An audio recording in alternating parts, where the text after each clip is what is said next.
Ahí va, ahí empecé a grabarla. Bueno, eh, a partir de este momento entonces, digo, no, repetimos un poco esto del trabajo integrador, les voy a subir este documental, les contaba, nosotros en el diario lo que nos pasó fue que de golpe se nos transformó nuestra manera de trabajar histórica, o sea, yo, digamos, tengo 20 años de laburo ahí, y en 20 años nunca me pasó de trabajar, de tener que mudar mi trabajo a mi casa, de que mi oficina sea mi casa. Siempre fue, mi lugar de trabajo fue la redacción. Eh, de todos los días ir a la redacción, estar 8 9 10 11 horas, lo que sea en la redacción, laburando en la redacción, reuniéndome con mis compañeros en la redacción. Si tenía que salir a hacer una nota, salía desde la redacción. Había situaciones puntuales.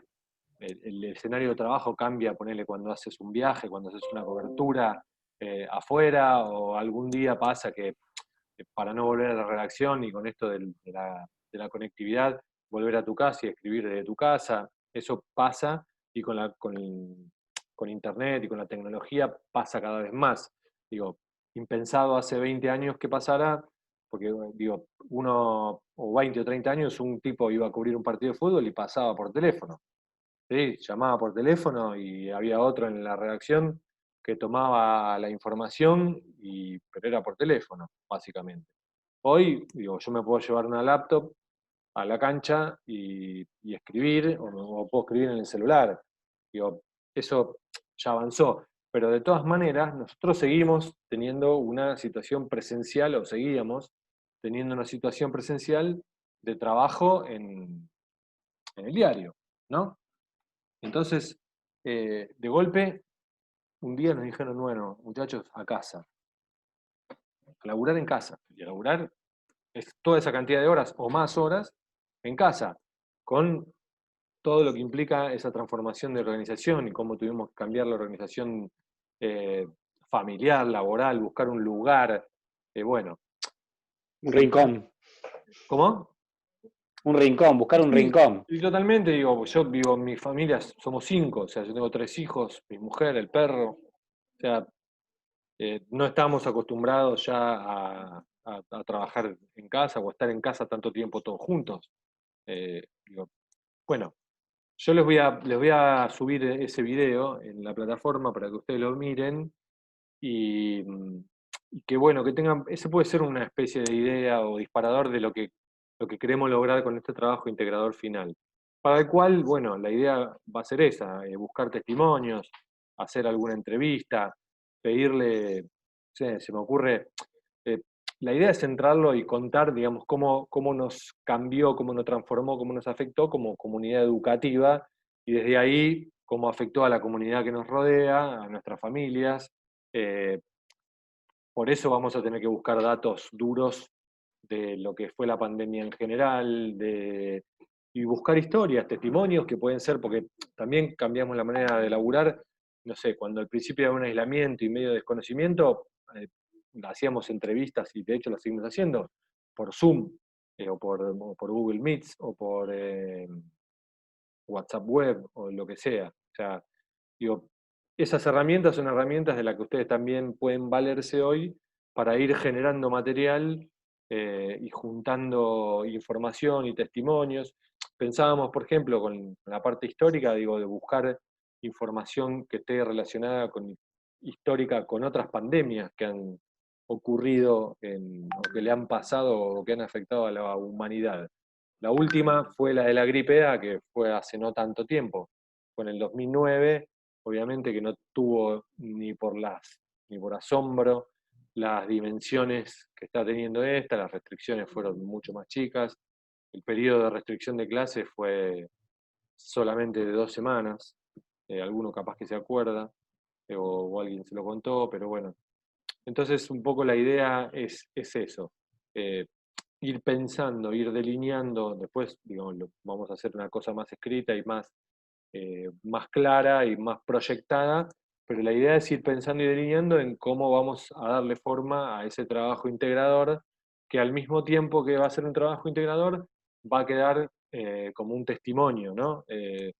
Por esta idea de que, bueno, estamos haciendo periodismo de investigación, una de las materias es esa, la carrera de periodismo, esto esta idea de que el periodismo es un poco el primer borrador de la historia, ¿no? O sea, lo que sale, lo que publica, las publicaciones periodísticas, en otro momento en los diarios impresos, queda como un documento contado por alguien de algo que está pasando, ¿no? O sea, eh, entonces, eh, digo, nosotros como estudiantes de periodismo en una institución en la cual nos dedicamos a ustedes a aprender, nosotros a tratar de transmitir los conocimientos que tenemos del trabajo periodístico, eh, nos parece interesante conseguir este nivel de testimonio y sobre todo para ustedes que están justo en el último año de la carrera, los agarró el último año de la carrera con esta cuestión.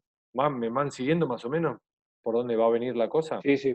Por eso, bueno, el documental ese que yo les voy a compartir es como una idea, algo que se puede usar como base o como ejemplo para ir tomándole, para ir dándole forma a este trabajo, que bueno, va a ser parte, digamos, de la cursada y va a tener también una implicancia y lo vamos a tomar como una de las instancias evaluativas, ¿no? O sea, vamos a ir evaluando, yo lo que digo siempre, digo, con estas materias, es que vamos evaluando clase por clase y tomando todos los trabajos que ustedes hacen como parte de una evaluación. Digo, por ahí hacemos alguna evaluación puntual y va a estar el trabajo este definitivo. Eh, Eso, digamos, va a ser como más que nada el tronco para lo que es investigación. Eh, para lo que es cultura argentina y espectáculos, yo el primer trabajo, en la primera clase que les subí a la plataforma, les puse una película Fútbol Argentino, que espero que hayan podido ver, eh, porque la idea es ir también, y la idea es que ustedes vayan recopilando información y armando, para hacer como un trabajo final, también es la instancia evaluativa, eh, sobre cuál es el vínculo, cuál es la relación que el fútbol argentino tuvo con el cine. Ya que la materia se llama Cultura Argentina de Espectáculo, la carrera de Periodismo Deportivo, lo interesante es ir descubriendo eh, cuál es la relación que el fútbol tuvo con el cine. El cine en la Argentina es una disciplina artística que tiene más de 100 años. Al principio era mudo, hasta 1930 fue mudo. La primera película argentina con sonido, con sonido, lo que pasaba era, no sé, si vieron alguna película de Chaplin o de Buster Keaton o alguna película muda histórica, era que era la proyección, pero en la misma cinta no había sonido e imagen. En la cinta solo se registraba la imagen y el sonido lo aportaba una orquesta que podía tocar en vivo o se reproducía de manera simultánea en la proyección de la película. Pero era mudo porque todavía no se había logrado que en la misma cinta se pudiera incluir el sonido y la imagen. A partir de 1930 en Argentina es la primera película sonora que se llama Tango, la protagoniza una señora, una actriz que se llamaba Tita Merelo, que fue digamos, como una de las grandes actrices de la historia del cine argentino, del tango también, y a partir de ahí, bueno, coincide, ¿por qué coincide con el fútbol? Porque en 1930 el fútbol empezó a ser profesional en la Argentina, ¿no? Lo cual trajo aparejado también un cambio cultural muy importante. La profesionalización del fútbol hizo que por primera vez alguien que se dedicaba a ser jugador de fútbol empezara a ganar dinero con eso. Entonces, eso, acompañado a que el fútbol empieza a crecer en popularidad, empieza a internacionalizarse, a hacerse un deporte masivo, ni hablar, todavía faltaban muchos años para que llegara la explosión de hoy a que un jugador valga 700 millones de euros, ¿no? O que la cláusula de rescisión cueste ese dinero. No estamos hablando de esas dimensiones, pero sí de la dimensión de un cambio cultural en la que el ser jugador de fútbol no era solamente una cuestión amateur que además había que ir a laburar, sino que implicaba la posibilidad de conseguirse un laburo y un medio de vida, y de comprar la casa a la familia, la casa esa, de sacar a la familia del conventillo.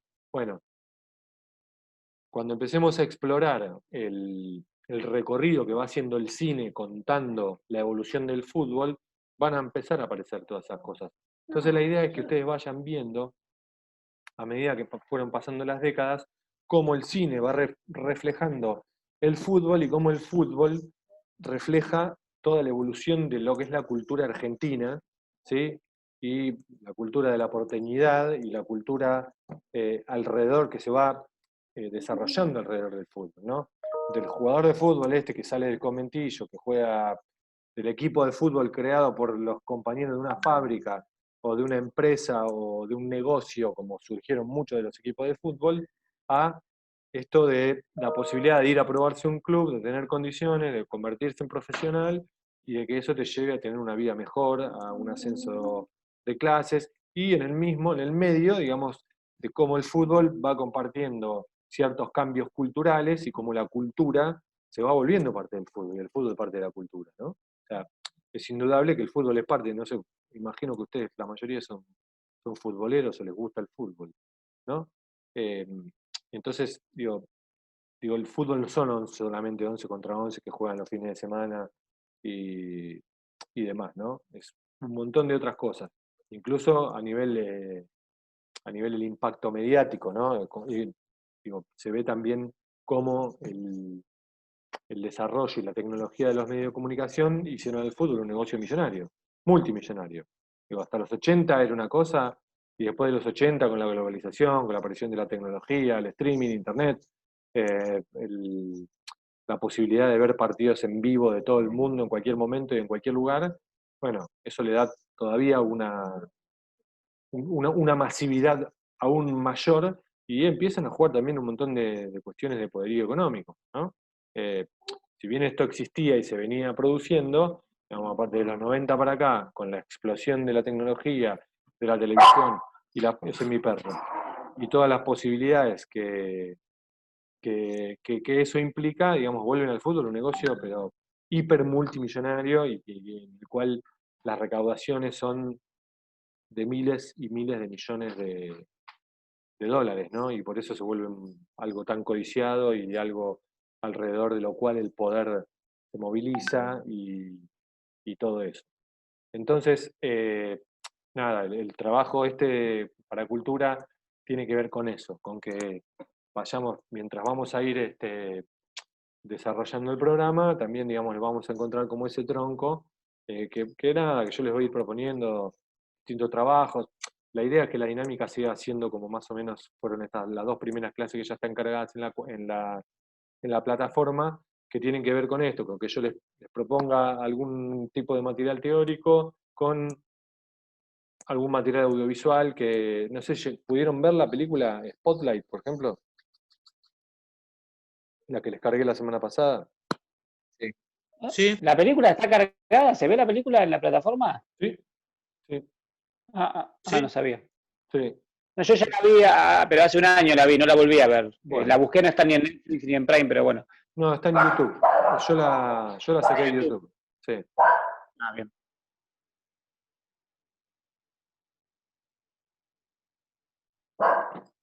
Me silencio porque el perro ladra y cuando el perro ladra es como que domina toda la. Pero bueno, tengo el perro. No pasa Esta, nada, profe, no pasa esta nada. es otra de las novedades que nos trajo esta bendita pandemia, ¿no? Digamos que nosotros estamos trabajando, digo, para tener en cuenta para ese trabajo que tenemos que hacer y ese registro que tenemos que ir dejando.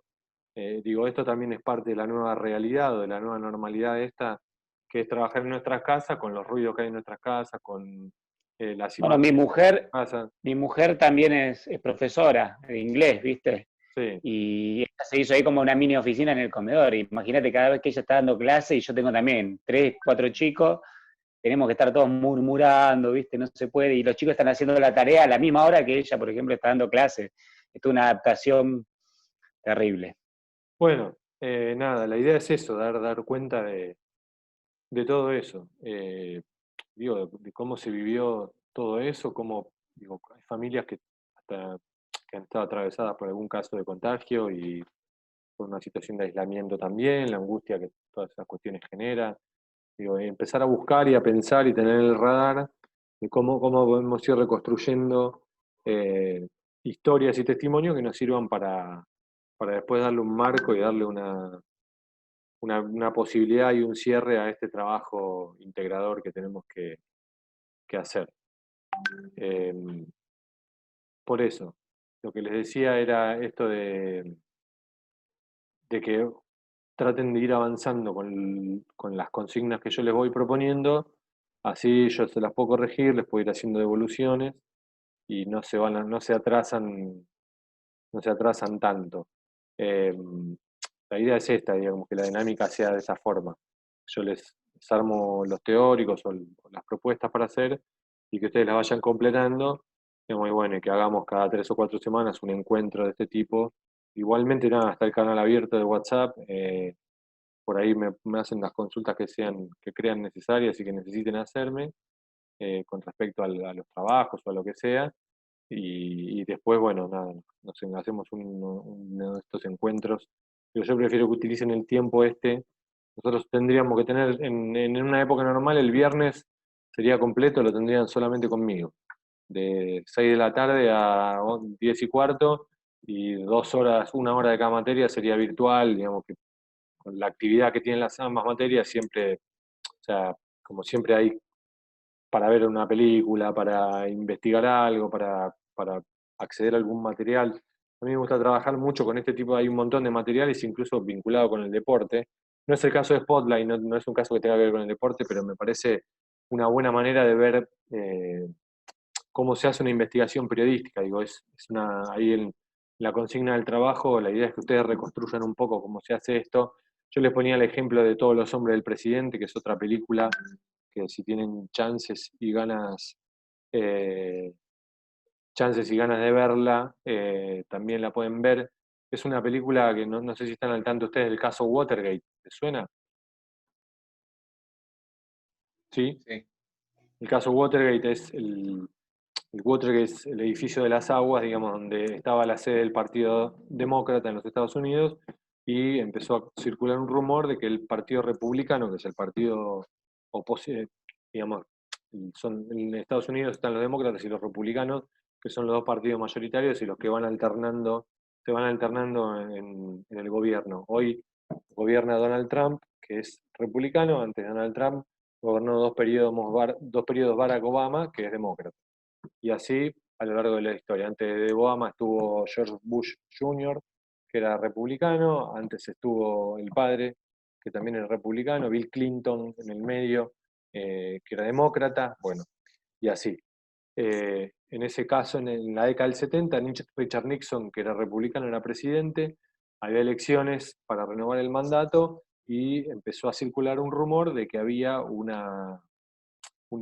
caso de espionaje a la sede del Partido Demócrata. Esto le llega a los periodistas del Washington Post, que son Bob Woodward y Carl Bernstein, y ellos empiezan a investigar esto, ¿no? Y empiezan a tirar, más o menos como en Spotlight, que viene el editor general y le plantea al equipo de investigación que tiene Spotlight, se llama el equipo de investigación, es como una sección, digamos. Spotlight es como el haz de luz, ¿no? Un spot que le da luz a algo. Se supone que en la investigación periodística lo que se trata es de darle luz o dar a conocer temas que no son conocidos, que están poco tratados, o es algo que uno descubre, que un periodista descubre, trabaja durante mucho tiempo y cuando lo tiene resuelto, recién ahí lo puede publicar.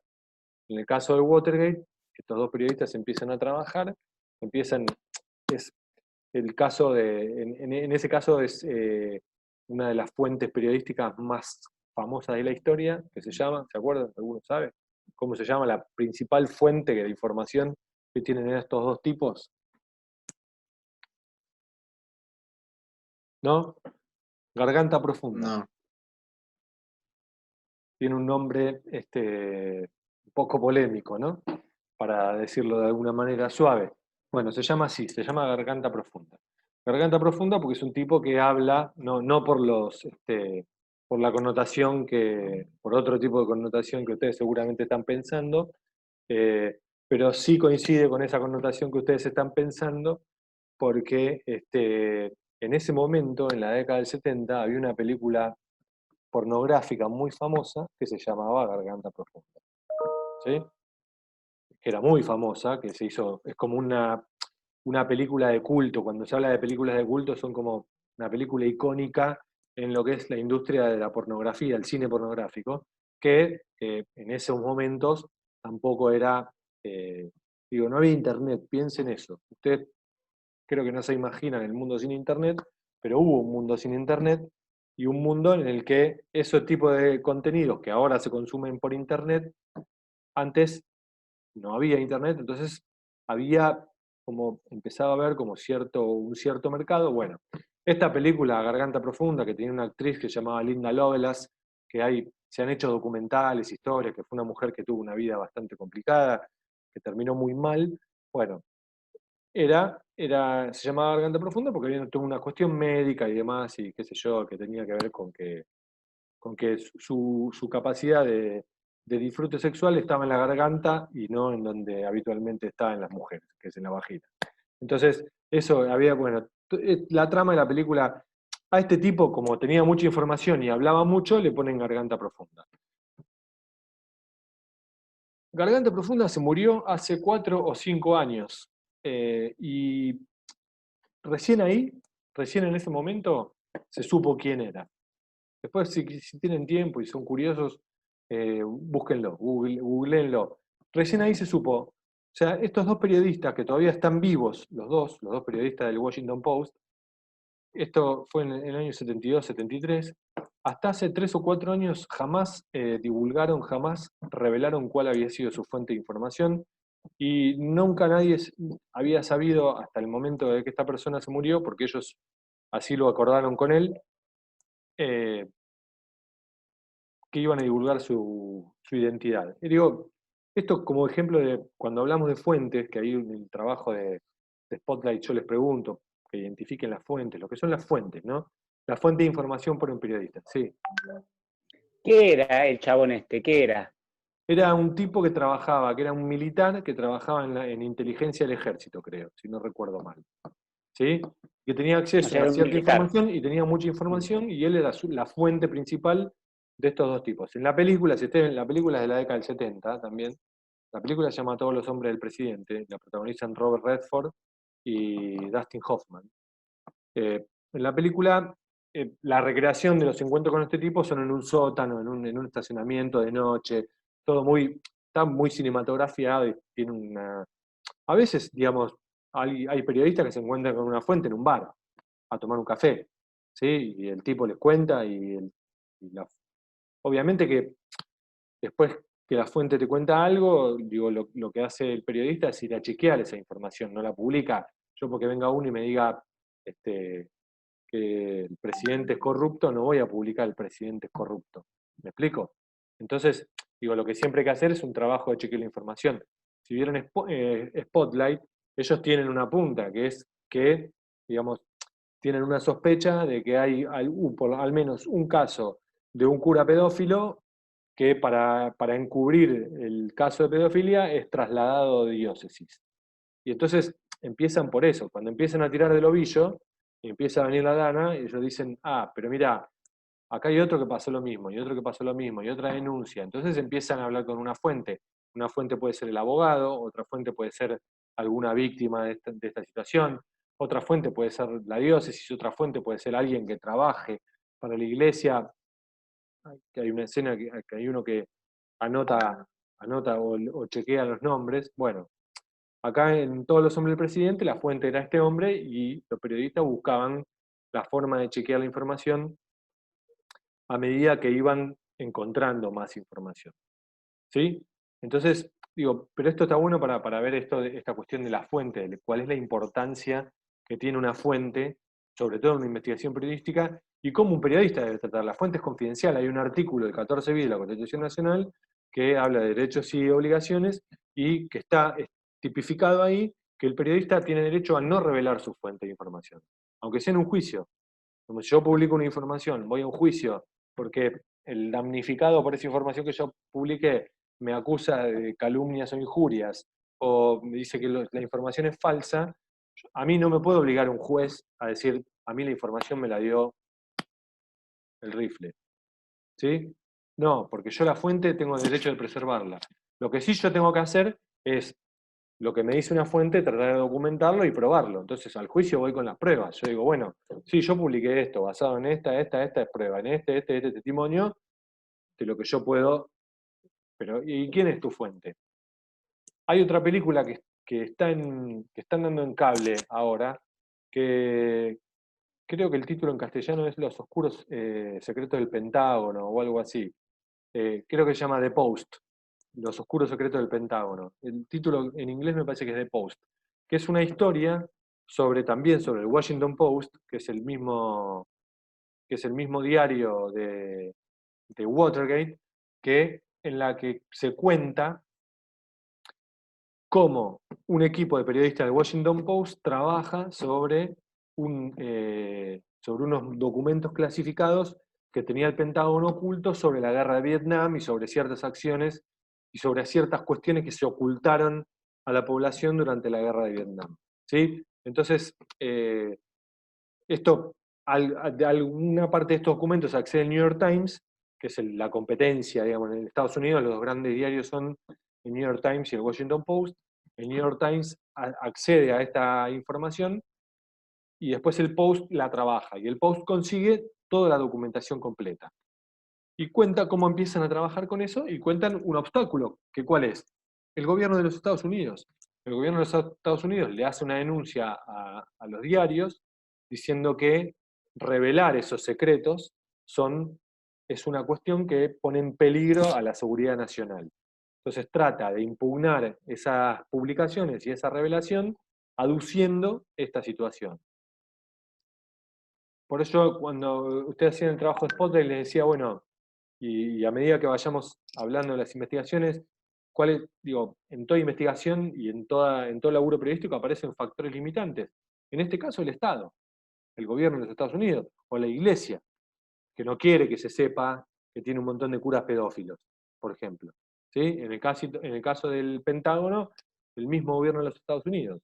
Bueno, en esa película, que es la protagoniza Tom Hanks, se plantea ese dilema. Es una historia verídica también. Y de hecho el periodista que es el protagonista de The Post se llama Ben Bradley Jr., ¿sí? Perdón. El, el protagonista, sí, perdón, el protagonista de The Post es Tom Hanks, se llama Ben Bradley, ¿sí? En Spotlight, en la de Los curas pedófilos, hay un editor canoso que se llama Ben Bradley Jr. Si no la vieron todavía, presten atención. Es el hijo de ese del Washington Post, pero en este caso labura en el Boston Globe, ¿no? Digo, son películas que con un poco de ficción, con los trucos del cine y con algo de dramatismo artístico, están buenas porque cuentan y muestran de una manera bastante interesante y bastante inteligente cómo es el trabajo en las redacciones y cómo se trabaja cuando se va atrás de un tema puntual y hay una investigación periodística. En The Post, los tipos se van a laburar a la casa de este editor porque no querían que la redacción se supiera lo que estaban haciendo para que no se filtrara la información, para que no se entere la competencia, bueno, porque era un tema muy caliente y demás, y se trabaja entonces casi como que de una manera secreta. ¿Sí? ¿Vamos bien? ¿Hasta ahí? ¿Alguna duda? Bueno, esa es la idea con que vean estas películas, o por lo menos que vean esta Spotlight, por eso, porque digo, Spotlight lo que plantea es un equipo de investigación, un diario como el Boston Globe, que tiene un equipo puntual de investigación, cosa que no es habitual, que ya es cada vez menos habitual.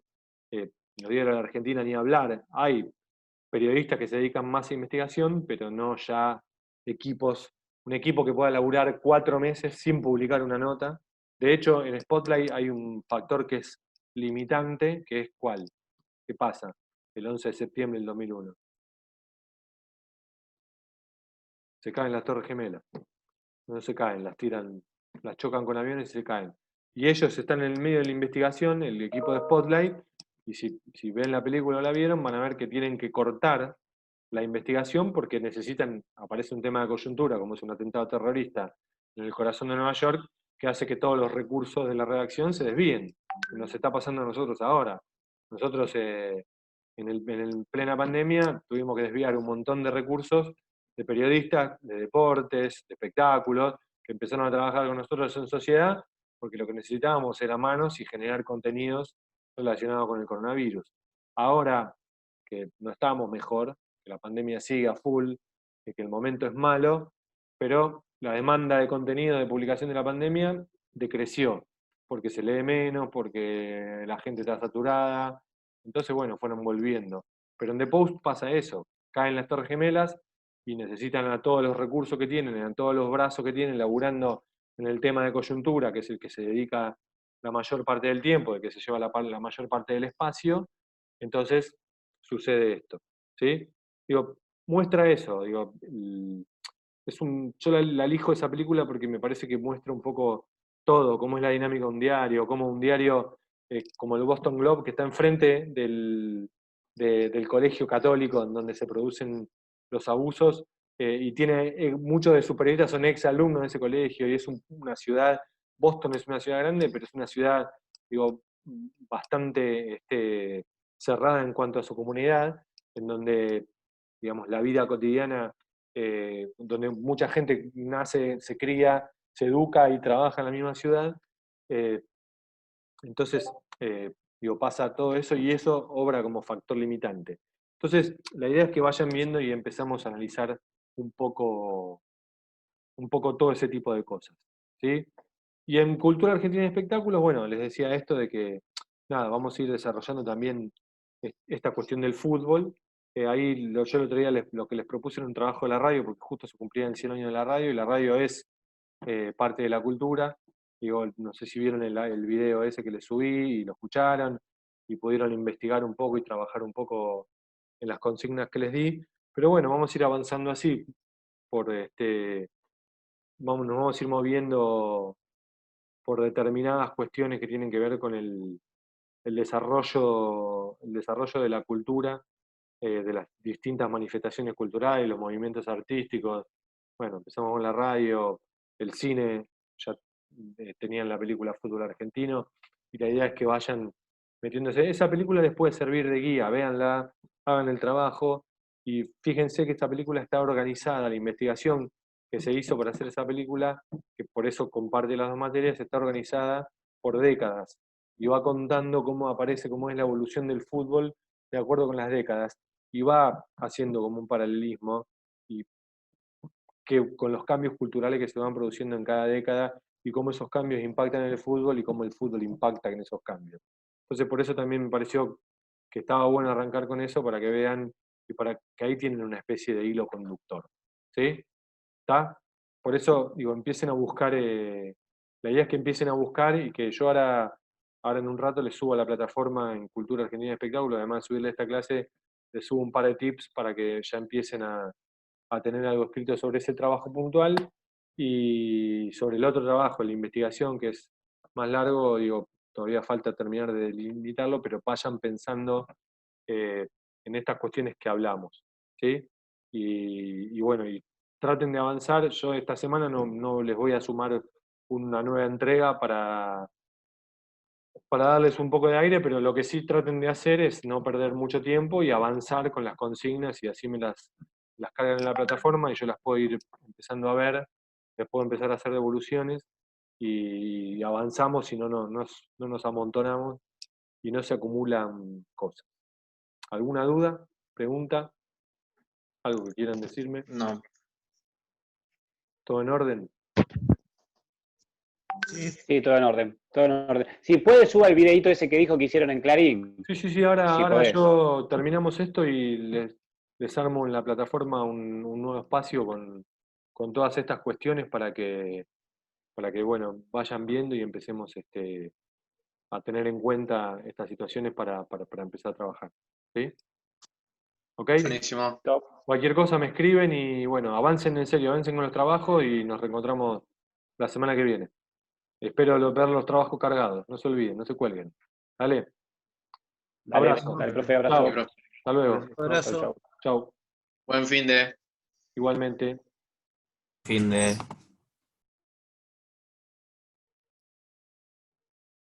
Che.